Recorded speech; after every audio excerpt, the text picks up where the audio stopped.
देखो इसमें दिया है कि पहला पार्ट ये दिया है कि ये जो संख्या है या ये जो व्यंजक है इसको हमें पहले तो सरल करना है, ठीक है।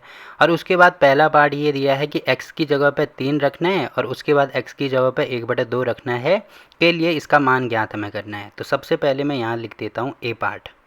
पहले तो इसको मुझे सरल करना है, तो यहाँ पे व्यंजक हमें दिया है 3x और यहाँ पे दिया है 4x माइनस 5 और साथ में +3। अब देखो सरल करने का मतलब ये है कि मैंने अभी आपको बोला ना कि इसका गुणा इसके साथ भी होगा, इसके साथ भी होगा, क्योंकि यहाँ पे ब्रैकेट लगा है और ब्रैकेट का मतलब ही होता है गुणा। या तो आप यहाँ पे गुणा लगा सकते हैं, नहीं भी लगाएंगे तो ब्रैकेट का मतलब गुणा होता है, ये आपको ध्यान रखना है। तो यहाँ पे हो जाएगा ये जो 3x है इसका गुणा 4x के साथ भी होगा, बीच में माइनस है तो माइनस, और ये जो 3x है उसका गुणा 5 के साथ भी होगा, ठीक है। और यहाँ पे धन 3 है तो धन 3 यहाँ पे अलग से लिख दो। उसके बाद ये जो संख्याएं हैं इनका गुणा अलग होगा, तो 4 × 3 ये हो जाएगा 3 चौको 12। अब x यहाँ भी है, x यहाँ भी है, मतलब x गुणा x ये है। अब घात यहाँ भी 1 है, यहाँ भी 1 है, तो 1 और 1 कितना हो जाएगा, ये 2, मतलब x की घात 2 ये हो जाएगी। तो यहाँ पे लिखेंगे x की घात 2। फिर यहाँ पे माइनस है 5 × 3, तो 5 ये हो जाएगा 15, साथ में x भी है तो यहाँ पे आएगा x, +3 है तो यहाँ पे हो जाएगा +3, ठीक है। अब देखो ये हमने इसको सरल कर दिया, इससे और छोटा हम इसको नहीं कर सकते हैं, तो ये इसका क्या हो जाएगा, सरलतम रूप हो जाएगा। पहले तो इसको सरल करना था तो हमने सरल कर दिया। अब इसका पहला पार्ट हमें ये दिया है, पहला पार्ट ये दिया है कि x बराबर 3 रखना है, तो ठीक है x बराबर 3 रख दो। देखो व्यंजक है हमारे पास 12x² माइनस 15x धन 3। अब इसमें x जहाँ पे x है ना वहाँ पे 3 रखना है, तो ठीक है ये हो जाएगा 12। अब इसके साथ में मतलब ये गुणा में है ना, तो यहाँ पे लिखेंगे गुणा। अब x की जगह पे 3 रख दो तो ये हो जाएगा 3 का वर्ग। फिर यहाँ पे माइनस 15 है तो 15 गुणा, यहाँ पे x है तो यहाँ पे 3 है तो x की जगह पे 3 रखना है तो गुणा 3, यहाँ पे धन 3 तो धन 3, ठीक है। अब ये हो जाएगा यहाँ पे 12 गुणा 3 का वर्ग। देखो कहीं पे 3 × 3 होता है, इसका मतलब हम इसको 3 का वर्ग लिख सकते हैं, और कहीं पे 3 का वर्ग है मतलब 3 को कितनी बार गुणा करना है, 2 बार, तो 3 × 3 इसके बदले लिख सकते हैं। तो 3 × 3 कितना होता है, 9 होता है, तो यहाँ पे लिख देंगे 9, ठीक है। माइनस 15 × 3, तो 15 कितना होता है 45, और यहाँ पे धन 3 है तो धन 3, ठीक है। अब ये हो जाएगा 12 × 9, 12 9 में कितना होता है 108, फिर माइनस 45 धन 3। अब सबसे पहले इन दोनों को हल करेंगे, ये दोनों आपको दिख रहे होंगे, ये दोनों हल करेंगे तो ये प्लस में है ये माइनस में है, मतलब इनको घटाएंगे। तो 108 मतलब बड़ी संख्या है, इसमें से 45 हमें घटाना है, तो 8 में से 5 गया यहाँ पे होगा 3, और 10 में से 4 गया यहाँ पे होगा 6, तो ये आ रहा है हमारे पास 63। इन दोनों को घटा के ये आ रहा है, और साथ में +3 है तो +3 आएगा। अब 63 और 3 कितना हो जाएगा, ये 66, तो इसका मान आ रहा है हमारे पास 66 के बराबर। देखो पहला पार्ट हमने इसका निकाल दिया, वैसे ही सेम टू सेम दूसरा पार्ट हमें इसका निकालना है, तो दूसरा पार्ट मैं आपको यहाँ पे बता देता हूँ, ठीक है। दूसरा पार्ट हमें दिया है कि इसका मान क्या है। देखो यहाँ पे अब मुझे इसका मान रखना है x बराबर 1/2, तो यहाँ पे ठीक है, यहाँ पे x बराबर 1/2 रख दो। तो जहाँ पे x है वहाँ पे 1/2 रखेंगे, तो यहाँ पे जो व्यंजक है वो है हमारे पास 12x² माइनस 15x धन 3। अब यहाँ पे आपको दिख रहा होगा ये है 12। अब x² का मतलब ये गुणा में है ना, तो यहाँ पे भी लिखेंगे गुणा। अब 1/2 है तो देखो x का मान जहाँ पे x है वहाँ पे 1/2 रखेंगे, तो ये हो जाएगा इसका वर्ग, माइनस ये हो जाएगा यहाँ पे 15 गुणा x का मतलब यहाँ पे हो जाएगा 1/2 धन यहाँ पे हो जाएगा 3, ठीक है। अब देखो यहाँ पे वर्ग आ रहा है, जैसे कहीं पे 1/2 का होल वर्ग है ना, तो इसका मतलब देखो बटे में आ रहा है, तो ये जो वर्ग है ना ये इसका भी होता है इसका भी होता है, इन दोनों का वर्ग होता है, ठीक है। ये चीज़ आपको समझनी है, या ऐसे भी समझ नहीं आ रहा है तो देखो कहीं पे अगर ऐसे लिखा है 3 का वर्ग, इसका मतलब हम इसको क्या लिखते हैं 3 × 3 लिखते हैं ना, तो ठीक है। यहाँ पे 1/2 है, मतलब 1/2 को कितनी बार लिखना है 2 बार, तो 1/2 × 1/2 लिख दो। अब यहाँ से कितना आ रहा है 1 × 1, तो ये हो जाएगा 1, और बटे में 2 × 2 ये हो जाएगा 4। देखो यहाँ से भी 1/4 हो रहा है, और यहाँ पे अगर दोनों का मैं वर्ग करता हूँ तो ये हो जाएगा 1 का वर्ग और 2 का वर्ग, तो 1 का वर्ग भी 1 होता है, 2 का वर्ग भी 4 होता है, तो 1/4 यहाँ से भी आ रहा है यहाँ से भी आ रहा है।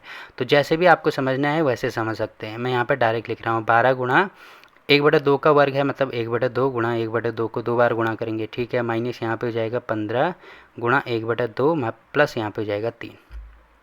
अब इसको हल करेंगे तो आपको दिख रहा होगा, सबसे पहले तो इसको 2 से काट दो, 2 से काटेंगे तो यहाँ पे कितना हो जाएगा हमारे पास, यहाँ पे हो जाएगा 6 दूनी 12, क्योंकि 2 के पाड़े में 2 एकम 2 और 6 दूनी 12 होता है। फिर दोबारा 2 से काटेंगे तो यहाँ पे हो जाएगा 1, यहाँ पे हो जाएगा 3, तो टोटल हो रहा है 3 × 1 × 1 बटे में 1 × 1, माइनस ये हो जाएगा यहाँ 15 × 1 मतलब 15 बटे में 2, और धन 3 है तो धन 3, ठीक है। अब यहाँ पे कितना हो जाएगा, ये हो जाएगा 3 माइनस ये हो जाएगा 15/2 प्लस 3, ठीक है। अब देखो यहाँ पे एक भिन्न बन गई है, भिन्न बन गई तो भिन्न को कैसे हल करते हैं, सबसे पहले तो हर समान करते हैं।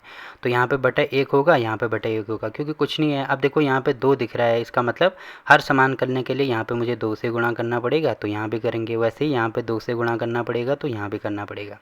तो ये हो जाएगा यहाँ पे 6/2 माइनस ये हो जाएगा यहाँ पे 15/2 प्लस ये हो जाएगा यहाँ पे 6/2। तो आपको दिख रहा होगा यहाँ पे हर समान हो गया ना, तो अंश में जो भी हमें दिया है इनको हम जोड़ या घटा सकते हैं। तो ये आ रहा है 6 माइनस 15 धन 6, ठीक है।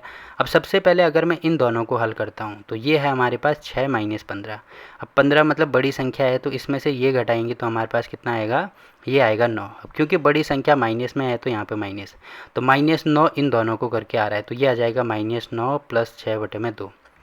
फिर इन दोनों को हल करेंगे तो -9 प्लस 6 का मतलब इसमें से ये घटाएंगे तो 9 में से 6 घटाएंगे तो 3, बड़ी संख्या 9 है, इसके साथ में माइनस है तो यहाँ पे भी माइनस, तो ये हो जाएगा माइनस में 3/2। तो लास्ट में ये हमारा उत्तर आ रहा है, ठीक है।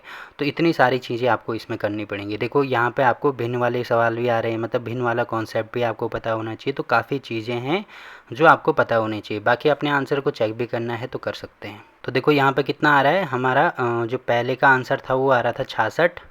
तो यहाँ पे मैं बता देता हूँ, एक सेकंड है। पहले का आंसर देखो 66 आ रहा है और दूसरे का -3/2, जो कि आपको यहाँ पे दिख रहा होगा, ठीक।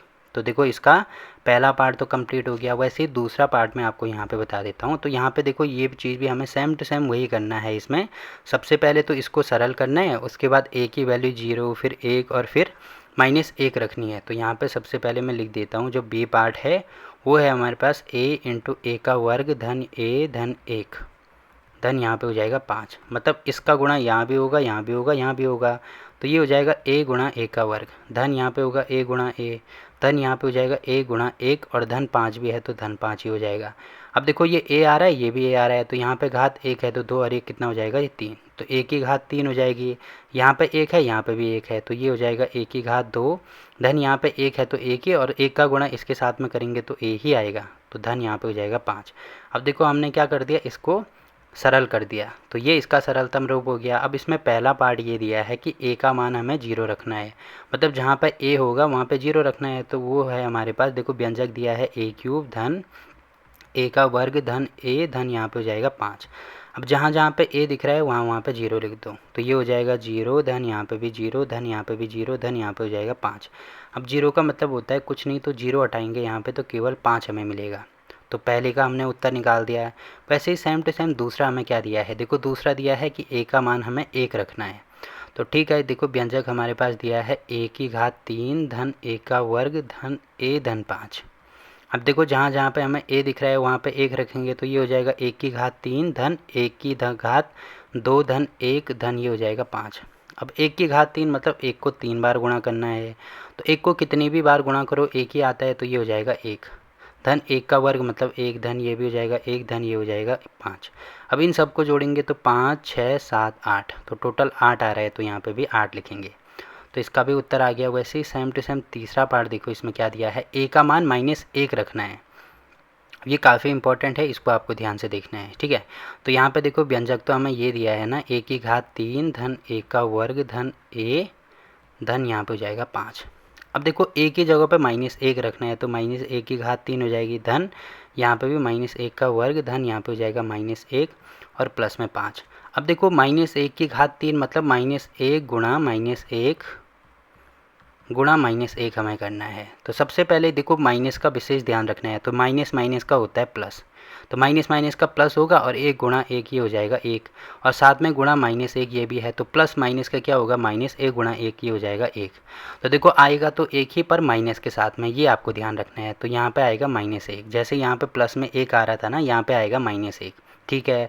सेम टू सेम देखो यहाँ पे प्लस है तो पहले इसको, ये जो -1 का वर्ग है ना, इसका मतलब -1 गुणा -1, मतलब किसी भी संख्या का वर्ग मतलब 2 बार आता है, तो इस संख्या को 2 बार गुणा करना है, तो ठीक है 2 बार गुणा कर दिया, तो माइनस माइनस का ये हो जाएगा प्लस, और 1 गुणा 1 ये हो जाएगा 1, मतलब ये हो जाएगा +1, और प्लस ये भी है तो प्लस प्लस का यहाँ पे हो जाएगा प्लस में 1, ठीक है। अब देखो ये प्लस है, ये गुणा है, ये माइनस है, तो प्लस माइनस का यहाँ पे हो जाएगा -1 धन यहाँ पे हो जाएगा 5, ठीक है। अब देखो आपको दिख रहा होगा ये +1 आ रहा है, ये -1 आ रहा है, तो इससे ये कट जाएगा तो हमारे पास बचेगा -5 धन 5। अब देखो 5 में से 1 घटाएंगे तो यहाँ पे आएगा 4, तो 4 हमारा उत्तर हो जाएगा। बाकी अपने उत्तर को चेक भी करना है, तो कितना आ रहा है 5, 8 और 4। तो यहाँ पे आपको दिख रहा होगा 5, 8 और 4 ये आ रहा है ना। तो यहाँ पे देखो कौन सा क्वेश्चन है ये, क्वेश्चन नंबर 4 भी कंप्लीट होता है। ठीक, अब देखो अगला क्वेश्चन क्या दिया है इसमें।